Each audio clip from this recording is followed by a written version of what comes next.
Assalamualaikum para pendengar yang masih terjaga. Kalau kau pernah mendengar suara radio tua di pos ronda, kau tahu nadanya. Pelan, serak, tapi hangat. Narator seperti sedang membacakan kisah yang katanya pernah terjadi di sudut Jawa, di desa yang kabutnya turun lebih cepat daripada doa selesai. Namanya Watu Wening, dekat hutan bambu dan sungai berair hitam. Tempat lampu kuning sering terlihat lebih redup dari biasanya.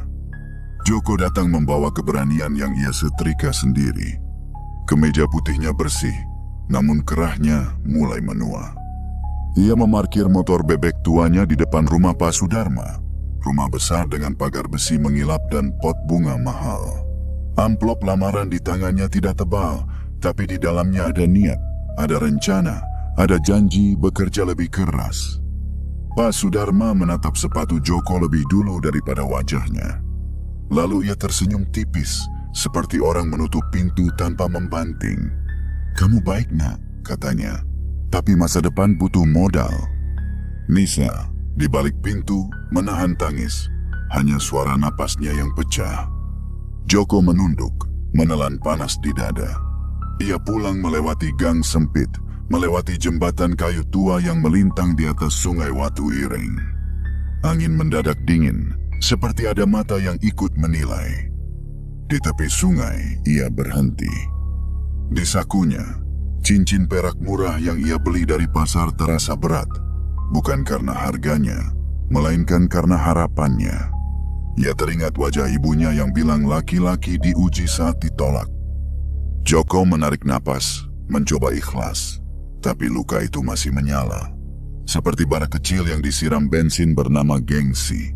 Dari kabut terdengar lirih, memanggil namanya, sekali saja, Joko.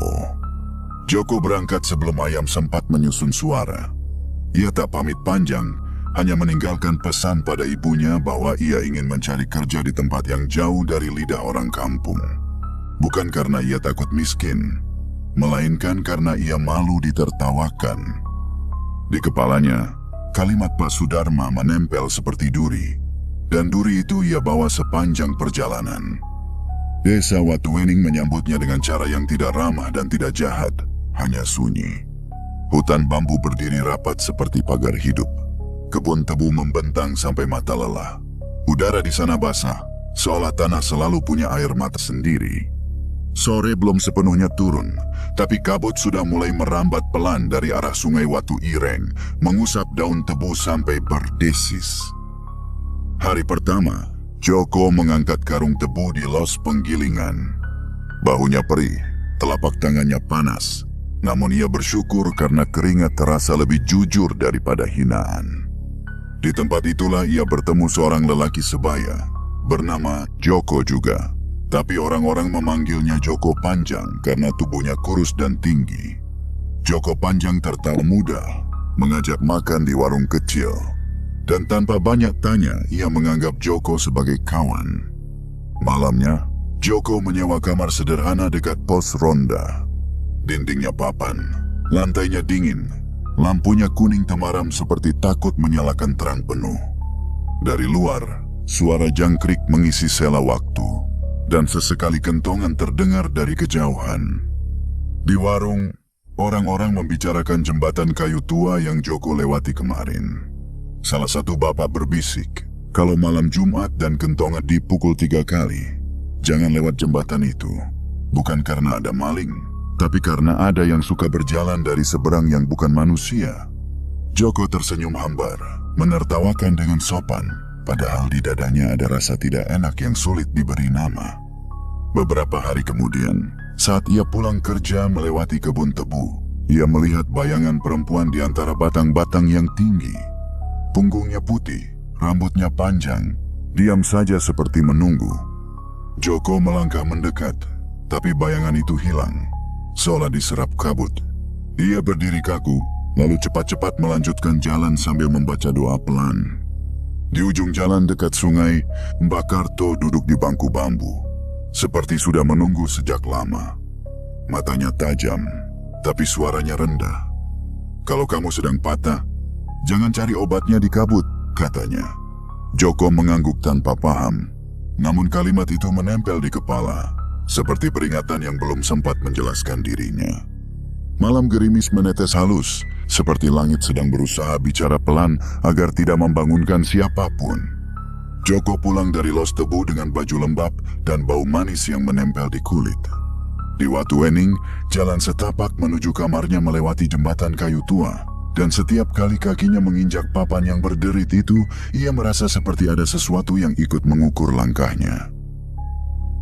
Kabut turun lebih tebal dari biasanya. Lampu-lampu rumah di kejauhan tampak seperti mata kuning yang mengantuk. Di tengah jembatan, Joko berhenti sejenak karena mendengar suara air sungai Watu Ireng di bawahnya berbeda. Tidak deras, tidak juga tenang. Lebih seperti bisik-bisik yang disatukan. Saat itulah ia melihat sosok itu. Seorang perempuan duduk di batu besar di tepi sungai, tepat di bawah bayangan bambu yang melengkung. Pakaiannya sederhana, warna gelap, seperti orang yang baru saja pulang dari tempat jauh. Tapi wajahnya terang, bukan karena lampu, melainkan karena ada kesan bersih yang sulit dijelaskan. Rambutnya panjang, basah oleh gerimis, menempel di lehernya. Ia memeluk lutut, menatap air seperti sedang menunggu jawab. Joko turun perlahan dari jembatan, hati-hati agar tidak terpeleset. Ia memanggil, "Mbak, malam begini kok sendirian?" Perempuan itu menoleh. Matanya tidak panik, matanya justru tenang, terlalu tenang untuk orang yang katanya tersesat. "Namaku Raras," katanya. Aku tak punya keluarga di sini." Joko sejenak ragu, bukan karena curiga, tapi karena takut salah menolong. Ia mengingat pesan Mbah Karto tentang kabut.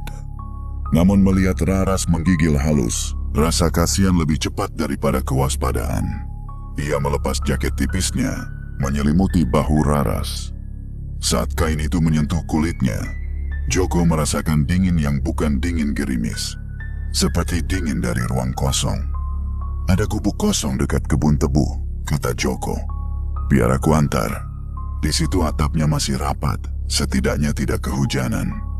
Raras berdiri. Langkahnya ringan, nyaris tanpa suara. Mereka berjalan beriringan menyusuri pematang. Di kiri kanan, daun tebu bergesek, menciptakan bunyi yang mirip bisikan orang banyak. Sesekali kabut membuat jarak terasa dekat dan jauh sekaligus. Ketika sampai di gubuk, Joko menyalakan lampu minyak yang ia pinjam dari penjaga kebun. Cahaya kuning menyentuh wajah Raras dan membuatnya tampak semakin hidup. Joko mengeluarkan roti dari kantongnya, sisa bekal. Raras menerimanya dengan dua tangan, seperti orang yang diajari sopan sejak kecil. "Kamu kelihatan capek," kata Raras sambil menatap Joko. "Bukan capek badan, capek hati." Joko tersenyum getir. Ia tak tahu mengapa kalimat itu terasa tepat, seolah Raras membaca luka yang ia simpan rapi. Raras kembali bertanya, "Pelan, apa yang paling membuatmu sakit?" Joko menatap lantai gubuk. Suaranya mengecil seperti malu mengaku. Dihina. Raras mengangguk, tidak mengasihani berlebihan. Hanya memahami. Kabut di luar gubuk mengalir pelan seperti kain. Joko baru sadar, sejak tadi hujan seperti berhenti tepat di atas atap gubuk, seolah gerimis tak berani jatuh lebih dekat. Saat Joko berdiri untuk mengambil air, ia melihat sesuatu di tanah. Lumpur basah, tapi tidak ada jejak kaki Raras. Tidak ada bekas telapak, tidak ada bekas tumit. Joko mematung. Ia ingin bertanya, tapi lidahnya tiba-tiba berat, seperti ada yang menahan. Aroma bunga hutan datang mendadak, wangi yang tidak cocok dengan kebun tebu, lalu lenyap secepat napas. Raras menatap Joko seolah tahu apa yang ia lihat, namun ia hanya berkata, dengan suara yang seperti doa, "Kalau kamu mau hidupmu berubah, jangan ubah hatimu jadi batu." Joko menelan ludah. Di luar, jembatan kayu tua berderit pelan, padahal tak ada orang lewat. Dan kabut, entah kenapa, terasa seperti sedang memperhatikan mereka berdua. Sejak malam itu, hidup Joko bergerak seperti roda yang tiba-tiba diberi pelumas. Bukan berarti semua jadi mudah tanpa keringat, tapi jalan yang biasanya buntu mendadak terbuka. Pagi-pagi ia masih mengangkat tebu, masih memanggul karung sampai bahu seperti ditusuk. Namun ada hal lain yang berubah. Orang-orang mulai menyapanya lebih ramah. Mandor yang biasanya pelit kata mendadak memuji kerjanya, dan upah yang dulu selalu telat kini dibayarkan tepat waktu. Raras tinggal di gubuk kosong beberapa hari. Lalu Joko memberanikan diri memindahkannya ke kamar sewaan. Ia tidak banyak bertanya lagi soal keluarga, karena setiap kali ia hendak membuka topik itu, Raras menjawabnya dengan kalimat singkat yang menyejukkan sekaligus menutup. Ada yang tidak perlu dijelaskan kalau niatmu baik. Joko menganggap itu wajar, mungkin karena trauma atau malu. Raras membantu dengan cara yang tidak mencolok. Ia menyiapkan makan sederhana, menyapu kamar, melipat baju Joko. Tapi yang paling aneh, ia seperti punya jam di dalam dada. Ia tahu kapan Joko akan pulang, bahkan ketika Joko sendiri belum tahu. Ia tahu kapan Joko akan dapat kerja tambahan, dan selalu menyuruh Joko mandi lebih dulu, pakai baju rapi, seolah akan ada orang penting datang. Suatu sore, saat Joko duduk di warung, seorang juragan bangunan dari desa sebelah mampir. Orang itu berkata sedang butuh pekerja yang jujur untuk mengurus bahan bangunan. Joko Panjang merekomendasikan Joko. Joko sempat menolak karena merasa tak punya pengalaman. Tapi juragan itu hanya tertawa. Pengalaman bisa dicari. Yang susah itu orang yang mau tanggung jawab. Dari situ, langkah Joko naik setingkat. Ia bukan lagi sekadar kulit tebu. Ia mulai jadi mandor kecil, mengatur angkut pasir dari sungai, mengawasi bata, mencatat kebutuhan semen. Uangnya bertambah, bukan kaya, tapi cukup untuk membeli lauk lebih dari tempe. Cukup untuk mengirim sedikit ke ibunya. Dan setiap kali ia mengirim uang, rasa sakit di dadanya seperti berkurang setitik. Namun ada bagian lain yang tumbuh. Rasa ingin menunjukkan. Di sela doa yang makin rajin, ego masih berdiri di belakangnya, menepuk bahu dan berbisik. Sekarang saatnya mereka lihat. Joko mulai menulis kabar ke kampung.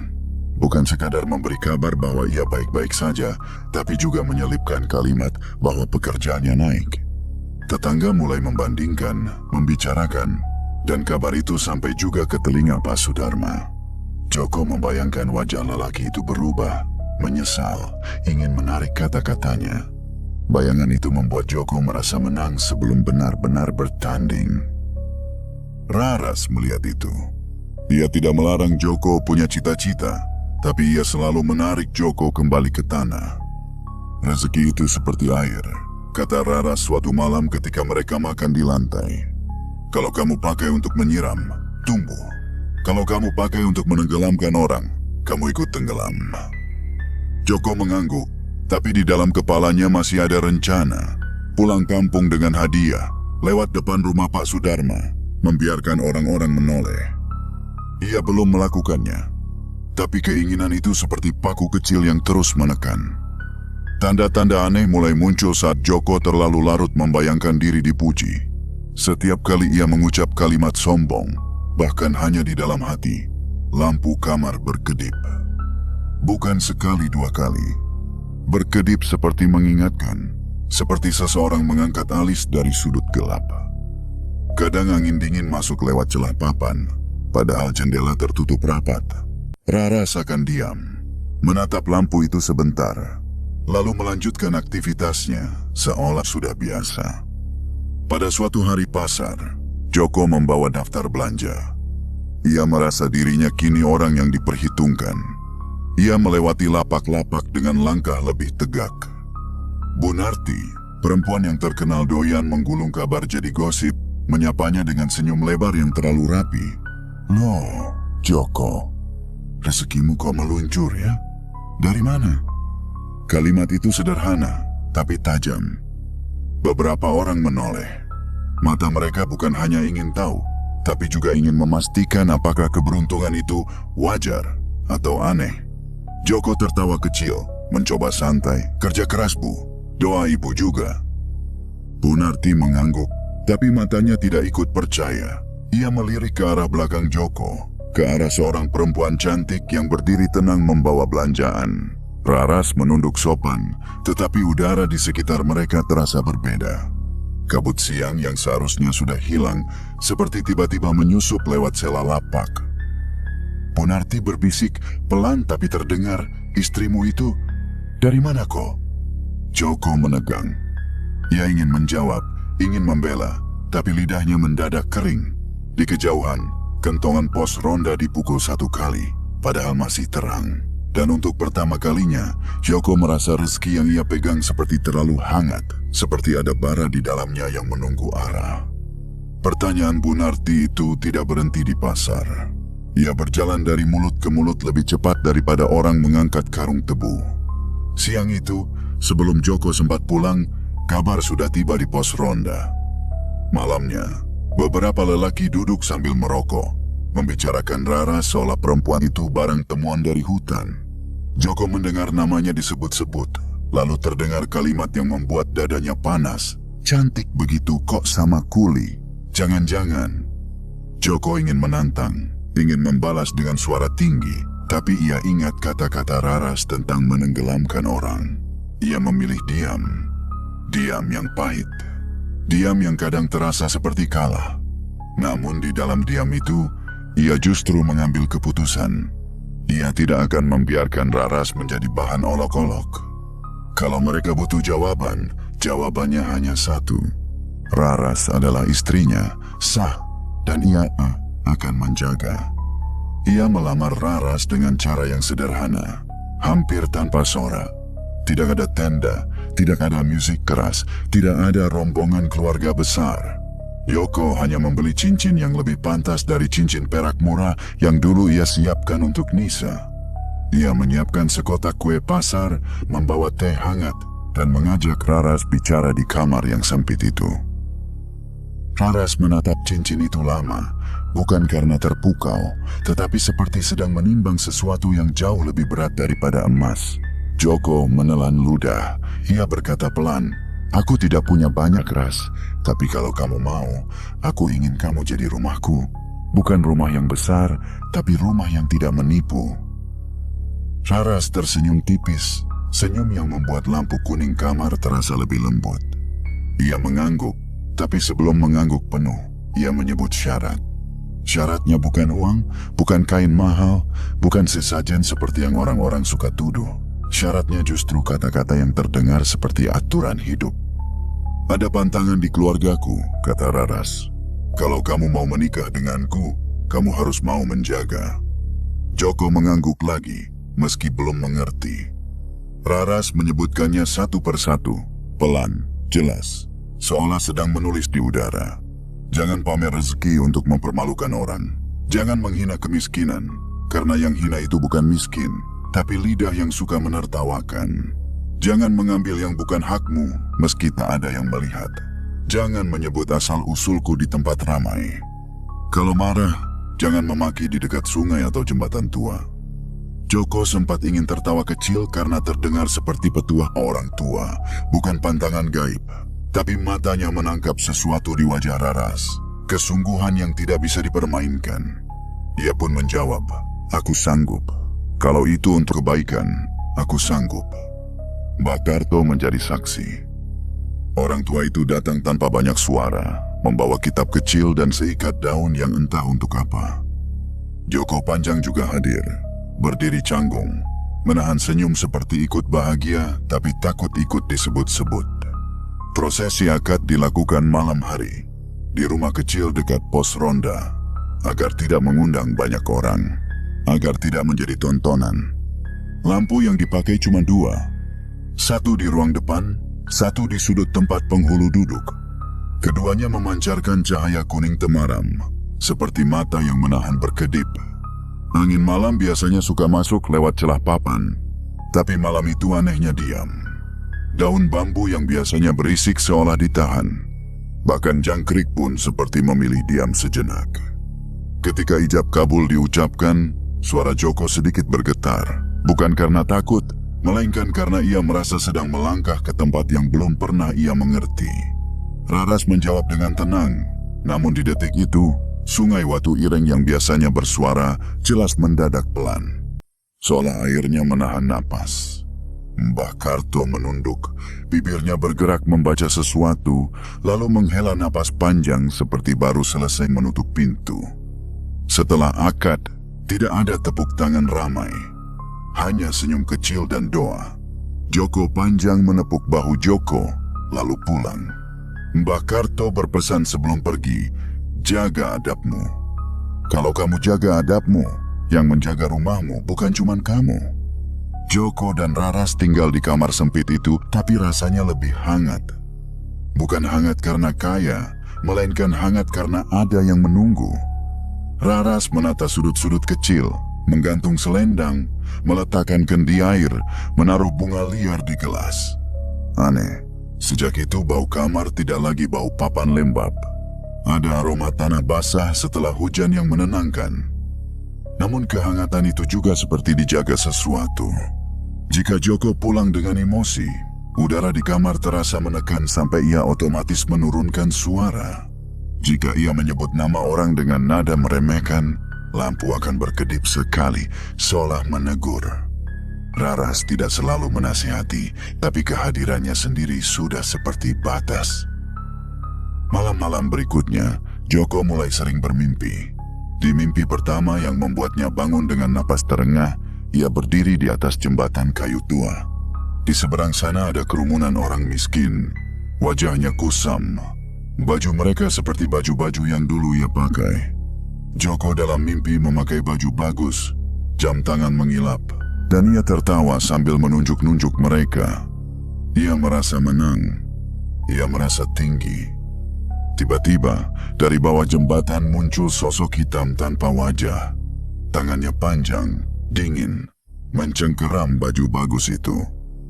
Joko berusaha lari, tapi papan jembatan lengket seperti lumpur. Sosok itu menariknya ke arah sungai. Air Watu Ireng menganga, bukan seperti air, tapi seperti mulut. Joko terbangun dengan keringat dingin. Raras duduk di sampingnya, menatapnya tanpa panik. "Jangan takut," kata Raras pelan. "Itu bukan mau membunuhmu, itu cuma mau mengingatkan." Malam itu, Joko menatap langit-langit papan, mendengar jauh suara kentongan. Ia mulai mengerti, pernikahan ini bukan hanya tentang cinta, ini juga tentang ujian. Dan ujian itu rupanya tidak selalu datang dalam bentuk hantu. Kadang ujian datang dalam bentuk dirinya sendiri. Joko berusaha memegang pantangan itu seperti memegang gelas penuh. Hati-hati, jangan sampai tumpah. Namun manusia sering kalah bukan oleh gelas besar, melainkan oleh tetes kecil yang membuatnya lengah. Sejak menikah dengan Raras, Joko memang tidak langsung berubah jadi orang sombong, tapi rasa ingin dilihat itu masih hidup, seperti bara yang ia tutup abu. Dan bara itu menyala ketika kesempatan datang membawa nama kampung halaman. Suatu minggu, Joko menerima bayaran proyek lebih besar dari biasanya. Juragan bangunan memberinya bonus karena Joko dianggap teliti dan tidak main potong. Joko membawa uang itu pulang ke kamar, menghitungnya sebentar, lalu terdiam. Ia membayangkan ibunya di kampung yang masih menanak nasi dengan kayu bakar. Ia membayangkan wajah Pak Sudarma yang dulu menatap sepatu lusuhnya. Di tengah niat baik mengirim uang ke ibu, terselip niat lain yang halus tapi tajam. Pulang untuk menunjukkan bahwa ia tidak selemah yang mereka kira. Raras melihat Joko menyiapkan tas. "Mau kemana kau?" tanya Raras sambil melipat baju. "Pulang sebentar," jawab Joko. "Bawa kabar baik." Raras tidak melarang. Ia hanya menatap lebih lama daripada biasanya. "Jangan lupa," kata Raras akhirnya. "Kabar baik itu untuk disyukuri, bukan untuk menusuk." Joko mengangguk. Ia merasa sanggup. Ia yakin dirinya tidak akan berlebihan. Ia hanya ingin lewat. Hanya ingin terlihat. Hanya ingin sedikit saja. Mereka berangkat pagi. Motor bebek yang dulu sering mogok kini sudah diganti motor bekas yang lebih layak. Masih sederhana, tapi cukup membuat orang menoleh. Joko membawa beberapa bingkisan, beras, gula, kain untuk ibunya. Sedikit uang untuk tetangga yang pernah membantu. Raras ikut, memakai kebaya sederhana warna pucat, selendang menutup bahu. Wajahnya seperti biasa, cantik tanpa berusaha. Saat memasuki kampung, beberapa orang sudah mengenali Joko. Ada yang menyapa, ada yang berbisik, ada yang cepat-cepat memanggil anaknya agar lihat. Joko merasakan dada mengembang. Ia menahan senyum, tapi senyum itu tetap keluar. Di rumah ibunya, Joko mencium tangan, menyerahkan uang. Ibunya menangis sebentar, memeluk, mengucap syukur. Dalam pelukan itu, Joko sempat merasa bersih. Namun ketika suara tetangga mulai ramai, ketika ada yang berkata, "Wah, Joko sekarang jadi orang," ya, bara di dadanya kembali hidup. Sore menjelang, Joko sengaja mengambil jalan yang melewati rumah Pak Sudarma. Tidak langsung berhenti, hanya lewat pelan. Rumah itu masih besar, pagar besinya masih mengilap. Di teras, Pak Sudarma sedang duduk dengan gelas kopi. Matanya menangkap Joko, lalu menangkap Raras. Ada jeda yang panjang, seperti waktu berhenti. Joko menahan diri. Ia ingin melaju, tapi ada suara dari belakang. Suara anak muda yang dulu pernah ikut tertawa ketika ia ditolak. "Dulu kamu dihina, sekarang siapa kau?" teriaknya sambil tertawa. Kalimat itu seperti memukul punggung Joko. Ia merasakan panas naik ke leher. Ia berhenti. Ia menoleh pada Pak Sudarma, dan tanpa sadar, lidahnya bergerak sebelum pikirannya sempat menahan. "Saya dulu datang baik-baik, Pak," kata Joko. Suaranya sopan tapi tajam. "Saya cuma mau buktiin, orang miskin juga bisa punya masa depan. Modal itu bukan cuma uang, kadang modal itu kerja keras." Pak Sudarma tidak menjawab segera. Ia hanya menatap, bibirnya tipis. Nisa muncul di balik pintu, wajahnya pucat. Ia melihat Joko, lalu melihat Raras. Matanya berkaca, lalu ia menunduk cepat seperti menahan malu di depan dunia. Pemandangan itu seharusnya membuat Joko berhenti, tapi justru membuatnya merasa menang, dan kemenangan itu seperti minum air asin.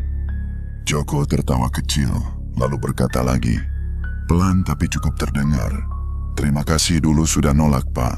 Kalau tidak, saya mungkin tidak akan ketemu rezeki saya yang sekarang." Di sampingnya, Raras menarik napas. Tangannya meremas selendang, tapi ia tetap diam. Mereka melaju pergi. Namun di belakang, Joko mendengar Bu Narti yang kebetulan lewat, tertawa kecil sambil berkata, "Nah, sekarang gantian ya." Malamnya, Joko merasa gelisah. Ia sudah membantu ibu, sudah bagi-bagi sedikit uang, tapi ada bagian di dirinya yang tetap panas. Ia merasa perlu membuktikan lebih. Keesokan harinya, ia membeli jam tangan mahal, membeli sepatu baru, bahkan membayar beberapa orang untuk datang ke rumah ibunya, sekadar makan dan memuji. Ia mengatakan itu untuk membahagiakan ibunya, tapi narator tahu, ia juga sedang membahagiakan luka lamanya. Raras mencoba mengingatkan, "Ko, orang yang kamu buat kecil hari ini bisa jadi doa buruk besok. Dan doa buruk itu kadang tidak datang dari mulut, tapi dari hati yang patah." Joko menghela napas. "Aku cuma mau mereka tahu aku bisa, Ras. Itu aja." Raras menatap Joko dengan mata yang tidak marah, hanya sedih. "Kamu boleh bisa, tapi jangan bikin orang lain merasa tidak bisa," katanya. Teguran itu membuat Joko tersinggung. Ia merasa Raras tidak mengerti bagaimana rasanya diinjak. Ia diam. Lalu malam itu mereka tidur dalam jarak yang dingin. Gangguan pertama datang saat mereka kembali ke Watu Wening. Di kamar sewaan, lampu kuning tiba-tiba berkedip cepat, padahal tidak ada angin. Raras memandang lampu itu sebentar, lalu menunduk. Joko pura-pura tidak peduli, tapi bulu kuduknya bangkit. Sekitar tengah malam, terdengar ketukan dari dalam lemari. Bukan ketukan dari pintu lemari, melainkan dari dalam, seperti ada sesuatu yang terkurung dan mengetuk papan untuk keluar. Tok tok tok. Pelan, teratur, seperti orang sedang menghitung. Joko duduk, menahan napas. Raras tetap diam, menatap lantai, seolah tahu siapa yang mengetuk. Joko bangkit, membuka lemari dengan gerakan cepat. Isinya baju, selendang, dan sebuah bau tanah basah yang mendadak kuat. Tidak ada orang, tidak ada hewan. Namun di dasar lemari, ia melihat bekas basah seperti jejak telapak tangan, lalu mengering dalam hitungan detik. Pagi harinya, Joko menimba air sumur. Airnya sempat berbau anyir, seperti besi karat dicampur lumpur.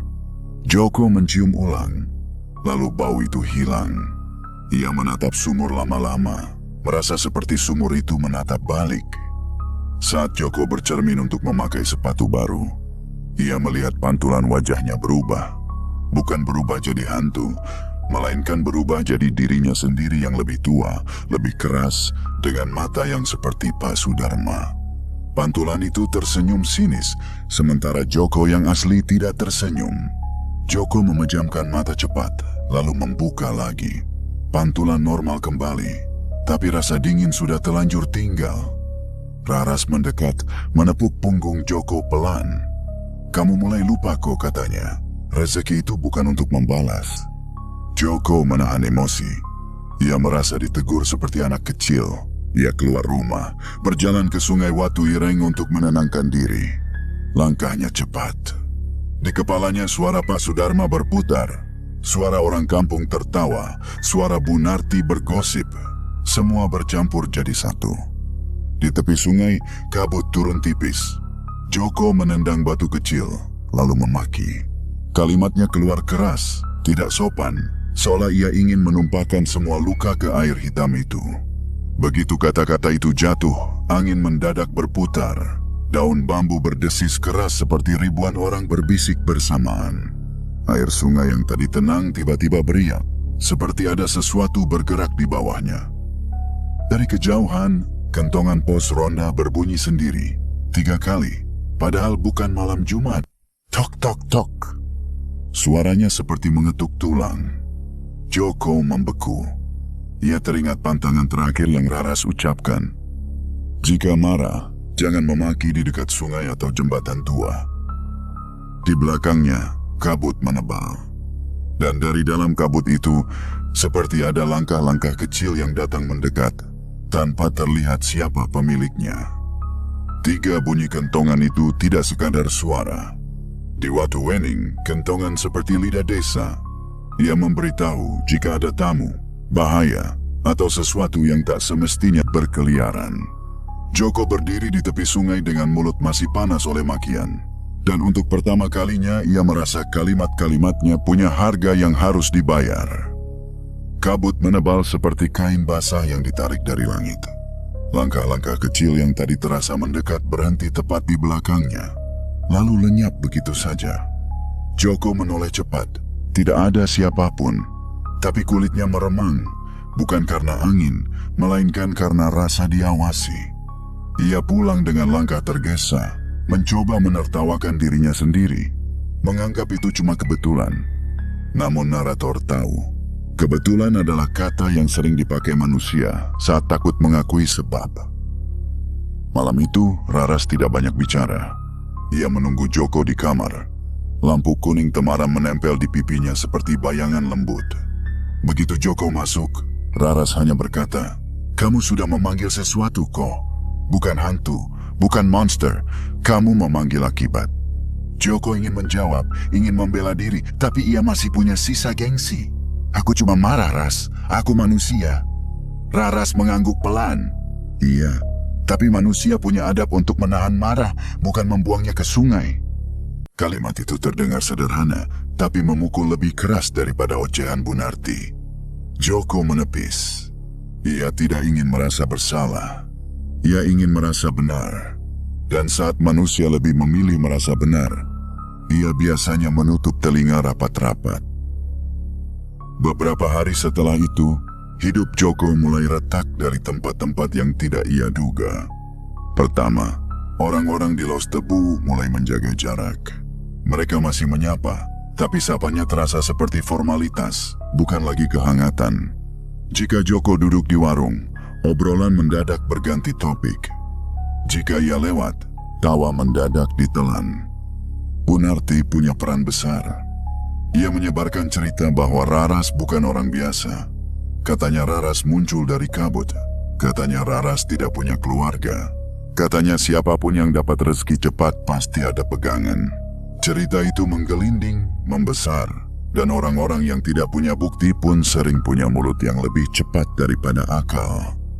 Joko mencoba menutup telinga, tetapi akibat kedua datang lebih nyata. Proyek bangunan yang ia pegang mulai kacau. Bahan semen yang ia pesan hilang sebelum sampai. Kayu-kayu yang disimpan di gudang mendadak lapuk seperti dimakan usia puluhan tahun, padahal baru dibeli kemarin. Pekerja yang biasanya kuat mendadak sakit perut bergantian, seperti ada yang mengacak-acak tenaga mereka dari dalam. Bahkan sebuah palu jatuh sendiri dari meja, padahal tidak ada yang menyenggol. Juragan bangunan datang dengan wajah masam. "Ko, kamu ini gimana? Aku percaya sama kamu, tapi barang sering hilang, orang sering sakit. Jangan-jangan kamu ada main." Joko tersinggung. Ia merasa difitnah. Ia ingin membela diri dengan keras, tapi ia ingat kentongan. Ia menahan. Namun menahan tanpa menata hati hanya membuat emosi mengendap. Dan emosi yang mengendap berubah jadi curiga. Kecurigaan itu, tanpa ia sadari, mulai diarahkan ke rumahnya sendiri. Setiap kali ada masalah, Joko melirik Raras. Setiap kali lampu berkedip, Joko menatap Raras. Seolah perempuan itu bukan istri, melainkan sumber misteri yang harus diselesaikan. Raras tetap menjalani hari seperti biasa. Ia memasak, ia membersihkan, ia menunggu. Tetapi sekarang tatapannya sering jatuh ke lantai, seolah ia sedang menahan sesuatu agar tidak keluar. Suatu malam, Joko tidak tahan lagi. Ia pulang dengan kepala penuh masalah proyek, telinga penuh gosip, dada penuh gengsi. Ia menutup pintu keras, membuat papan bergetar. Raras menoleh, dan dalam detik itu Joko melihat betapa lelahnya wajah Raras. Lelah yang bukan karena kerja, melainkan karena menahan ombak. "Kamu sebenarnya siapa, Ras?" tanya Joko akhirnya. Suaranya tidak tinggi, tapi tajam. "Jangan bohong. Aku mulai capek sama omongan orang." Raras diam cukup lama. Diamnya membuat ruang kamar terasa sempit. Lalu ia berkata, "Pelan, aku sudah bilang. Ada yang tidak perlu dijelaskan kalau niatmu baik." Joko menghela. Napas kasar. "Itu dulu, sekarang beda. Semua orang ngomong, proyekku kacau, barang hilang, orang sakit, dan kamu muncul dari kabut, gak punya keluarga. Aku butuh jawaban, Ras. Aku suamimu." Kata suamiku diucapkan dengan nada seperti hak, bukan nikatan. Dan disitulah retak terbesar terjadi. Joko tidak sadar bahwa ia baru saja menginjak pantangan yang paling halus. Jangan menyebut asal-usulnya, apalagi menjadikannya alat menuduh. Raras menatap Joko. Matanya berkaca, tapi tidak ada air mata jatuh. Seolah air matanya sudah terlalu lama disimpan dan kini berubah jadi kabut di dalam dada. "Kalau aku jawab, kamu siap menanggungnya, Ko?" tanya Raras. "Aku siap," jawab Joko cepat. Padahal yang ia maksud adalah siap tahu, bukan siap menjaga. Raras berdiri perlahan. Ia melangkah ke pintu, membuka sedikit, dan kabut masuk tipis seperti hembusan napas. Joko tercengang, bukan karena kabutnya, melainkan karena kabut itu masuk seolah diundang. Raras menangis tanpa suara. Bibirnya tidak bergetar, tapi matanya basah. Saat ia menangis, kabut di luar rumah mendadak menebal dan merambat masuk seperti kain putih panjang. Lampu kuning meredup, bukan padam, tetapi seperti ditutupi tangan. Joko mundur satu langkah. Raras memejamkan mata, lalu membuka kembali. Dan di hadapan Joko, ruang kamar seperti pecah menjadi dua lapis. Ia melihat kilas yang tidak seharusnya dilihat manusia. Di balik kebun tebu, ada jalan yang tidak pernah ia sadari. Jalan itu terang oleh lampu-lampu kuning yang bergantung pada bambu. Tapi cahayanya tidak menyilaukan, lebih seperti cahaya yang menenangkan. Di ujung jalan, ada rumah-rumah kayu yang rapi, bersih, dan sunyi. Orang-orang berjalan pelan. Wajahnya teduh, matanya dalam. Tidak menyeramkan. Justru terlalu damai hingga membuat manusia merasa kotor oleh pikirannya sendiri. Di sana, Raras berdiri di tengah mereka, memakai selendang putih. Orang-orang itu menatap Raras dengan hormat, bukan takut. Salah satu dari mereka, sosok tua yang wajahnya seperti bayangan Mbah Karto, namun lebih muda, mengangkat tangan seperti memberi isyarat pulang. Joko menutup mata cepat. Ketika ia membuka lagi, kamar kembali normal. Kabut masih ada, tapi tipis. Raras duduk kembali, menahan napas seperti orang baru selesai menyeberang sungai. Itu apa, Ras? Suara Joko mengecil. Ketakutannya tidak punya bentuk, tapi terasa nyata. Raras mengusap pipinya. Aku bukan mau menakutimu kok. Aku cuma mau kamu paham, katanya. Aku datang bukan untuk bikin kamu kaya, bukan untuk bikin kamu menang. Aku datang karena kamu dulu menolong tanpa menghitung. Tapi sekarang kamu menolong dirimu sendiri dengan cara yang salah. Joko menelan ludah. Raras melanjutkan, aku keturunan Bunian, kalau itu yang kamu mau dengar. Tapi jangan kamu jadikan itu alasan untuk sombong atau untuk menyalahkan. Kita di sini bukan soal dunia mana. Kita di sini soal adabmu. Joko duduk pelan. Ia merasa dunia yang ia pahami bergeser. Ia ingin bertanya banyak, namun kata-kata tersangkut. Ia baru sadar, selama ini ia sibuk membuktikan diri kepada orang yang merendahkan, sampai lupa menjaga orang yang mengangkatnya. Keesokan harinya, Mbah Karto datang. Seolah ia tahu badai sudah sampai. Ia duduk di kursi bambu, menatap Joko lama. Rezeki itu titipan, Ko, katanya. Titipan itu bisa jadi berkah kalau kamu pakai untuk memperbaiki. Tapi kalau kamu pakai untuk menghina, titipan diambil. Bukan karena yang memberi jahat, tapi karena kamu salah pakai. Joko menghela napas. Tapi orang-orang, mereka ngomong, Mbah. Mbah Karto mengangguk. Lidah orang memang tajam, tapi lidahmu yang paling menentukan. Kamu mau membuktikan apa, Ko? Bahwa kamu lebih tinggi dari mereka? Atau bahwa kamu tetap manusia meski sekarang punya? Kalimat itu menusuk tepat ke tempat yang selama ini ia tutupi. Joko terdiam. Di sudut kamar, Raras berdiri memegang selendang, menatap keluar jendela. Kabut menggantung di luar seperti menunggu keputusan. Sore itu, proyek Joko kembali bermasalah. Juragan menelepon, marah. Kayu hilang lagi. Pekerja jatuh terpeleset tanpa sebab. Joko merasa kepalanya mau pecah. Ia pulang dengan langkah berat, ingin meledak, ingin menyalahkan siapa saja. Di kamar, Raras menunggunya. Ia berkata pelan, kalau kamu memilih bangga, aku akan pulang. Joko menatap. Pulang kemana, Ras? Raras mengangkat mata. Matanya teduh, tapi ada jarak. Pulangku bukan sekadar pergi kok. Kalau aku pulang, semua yang kamu banggakan akan kembali jadi ujian yang lebih berat. Dan kamu akan tahu, kehilangan bukan cuma kehilangan orang. Kehilangan juga bisa berarti kehilangan jalan. Joko ingin menahan Raras, tapi mulutnya tidak bisa berkata apa-apa. Karena di dalam dirinya, ia belum benar-benar memilih. Ia masih berdiri di dua sisi jembatan. Di satu sisi ada gengsi yang ingin menang, di sisi lain ada adab yang ingin selamat. Malam turun, kabut menebal, dan di antara suara jangkrik yang makin jarang, Joko mendengar sesuatu dari luar rumah. Langkah-langkah pelan, seperti orang-orang berbaris lewat pematang. Tidak terlihat siapa, tapi keberadaannya terasa. Seolah kabut benar-benar datang untuk menagih sesuatu yang selama ini dianggap murah. Adab. Pagi itu Joko bangun dengan dada seperti ditindih batu. Ia memandangi langit-langit papan, lalu memandangi Raras yang sedang menjerang air. Perempuan itu tidak marah, tidak juga mengancam. Justru itulah yang membuat Joko merasa kecil. Marah bisa dilawan, tapi kesedihan yang tenang, itu seperti cermin.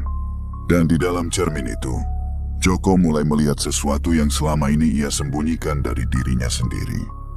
Bukan soal bunian atau bukan soal kabut atau tidak. Masalahnya ternyata lebih sederhana, lebih memalukan, dan lebih manusia. Joko ingat awal-awal rezekinya mulai naik.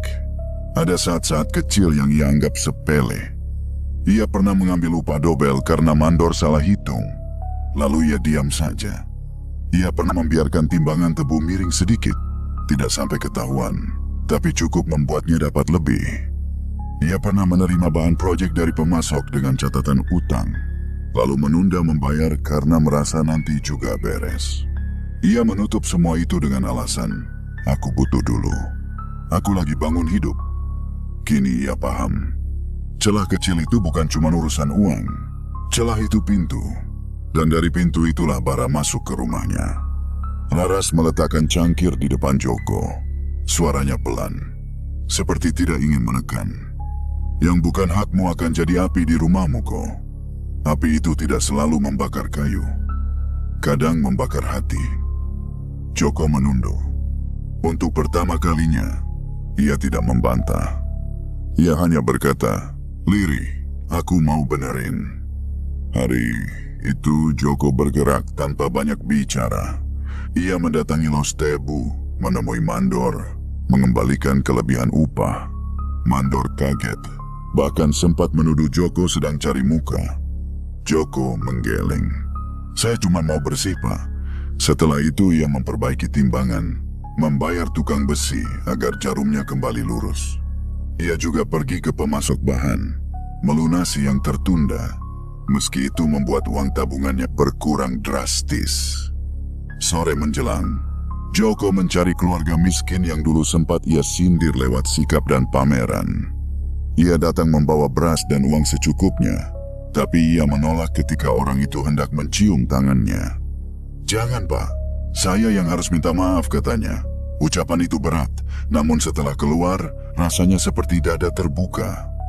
Langkah terakhir adalah yang paling sulit. Joko mendatangi Pak Sudarma.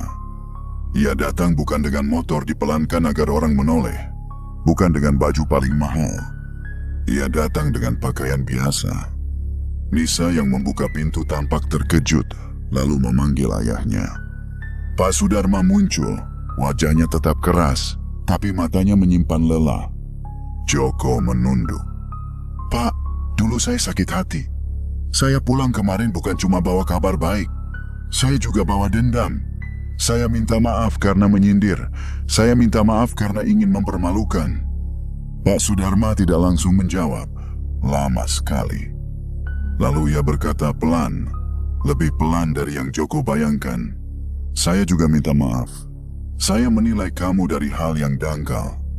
Kalimat itu seperti air dingin yang memadamkan bara. Joko merasakan matanya panas. Ia cepat-cepat menahan, bukan karena gengsi, tapi karena ingin tetap sopan. Malamnya, Raras berkata bahwa tebusan belum selesai. Ada satu langkah lagi, langkah yang bukan untuk orang lain, tapi untuk jembatan tua dan sungai Watu Ireng yang telah mendengar makiannya. Joko membawa amplop pengembalian simbolik dan sedikit beras, berjalan menuju jembatan saat malam benar-benar turun. Kabut menunggu di sana. Tebal, dingin, tapi tidak menyerang. Di tengah jembatan, Joko berhenti membaca doa dengan suara gemetar. Dari dalam kabut terdengar langkah banyak orang, seperti rombongan lewat tanpa terlihat. Papan jembatan berderit keras. Kaki Joko hampir terpeleset. Sungai di bawahnya seperti membuka mulut gelap. Pada detik itu, tangan Raras menahan lengannya. Matanya bukan marah. Matanya sedih, seperti ibu melihat anaknya hampir jatuh karena keras kepala. Joko menahan tangis. Ia menaruh amplop dan beras di ujung jembatan sesuai pesan Mbak Karto, lalu menunduk lama. "Maaf," katanya, "entah untuk siapa." Saat mereka pulang, kabut perlahan menipis, seperti ada yang menerima. Di depan kamar, Raras berhenti dan berkata pelan, "Kalau kamu sudah mengerti, besok pagi aku mungkin tak ada." Pagi datang tanpa gaduh, seolah matahari pun berjalan pelan di Watu Wening. Kabut masih menggantung tipis di atas kebun tebu, tetapi tidak setebal semalam.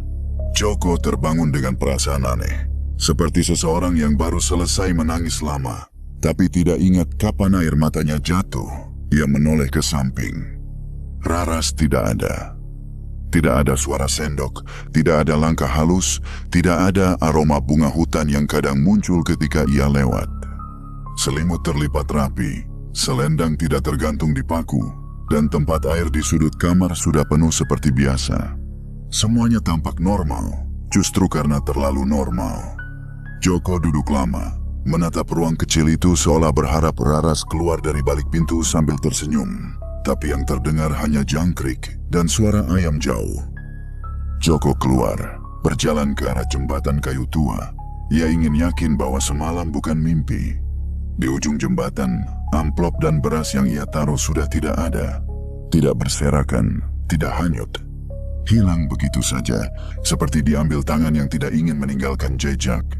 Angin pagi menyentuh wajahnya, dingin namun tidak menakutkan. Lebih seperti sapaan pamit. Hari-hari setelah itu, rezeki Joko tidak lagi meluncur seperti dulu. Proyek yang sempat kacau kembali normal, tetapi tanpa bonus besar, tanpa kebetulan yang terlalu manis. Joko kembali bekerja keras, mencatat bahan dengan teliti, membayar tepat waktu, menimbang tebu dengan lurus. Ia tidak lagi menyelipkan celah kecil untuk keuntungan. Aneh, meski uangnya tidak sebanyak saat rezeki cepat, tidurnya lebih nyenyak. Orang desa perlahan kembali menyapa. Bu Narti masih suka bergunjing, tapi gosipnya tidak lagi laku karena Joko tidak memberi panggung. Ia menolak dipuji berlebihan, dan jika ada yang memuji, ia menjawab pendek, "Alhamdulillah, doakan saja." Pak Sudarma, di kampung, juga berubah. Tidak drastis, tapi cukup. Ia pernah mengirim pesan lewat seseorang, menyampaikan salam untuk Ibu Joko, dan menyelipkan uang untuk membantu. Bukan karena ia takut, melainkan karena ia akhirnya paham, menilai orang dari dompet hanya membuat hati sendiri sempit. Nisa menikah dengan orang lain, dan Joko tidak lagi merasa harus menang atau kalah. Ia mengikhlaskan, seperti orang meletakkan batu berat dari pundaknya. Suatu sore, saat membersihkan kamar, Joko menemukan sesuatu di dalam lemari. Selendang Raras terlipat rapi, padahal ia yakin selendang itu hilang. Joko mengangkatnya pelan. Aromanya tanah basah dan bunga hutan. Wangi yang tidak pernah benar-benar bisa ia jelaskan. Di ujung kain, ada jahitan kecil berbentuk huruf yang ia tidak mengerti, seperti tanda rumah yang berbeda. Mbak Karto datang ketika matahari hampir tenggelam. Ia melihat selendang itu, lalu menatap Joko lama. Ada yang datang bukan untuk dimiliki, katanya. Ada yang datang untuk mengajari. Joko menelan napas. Ia mengangguk pelan. Kini ia tahu, kemiskinan bukan aib. Yang membuat manusia benar-benar miskin adalah kesombongan yang membuatnya lupa adab. Dan rezeki yang paling aman adalah rezeki yang tidak membuat siapapun merasa dihinai.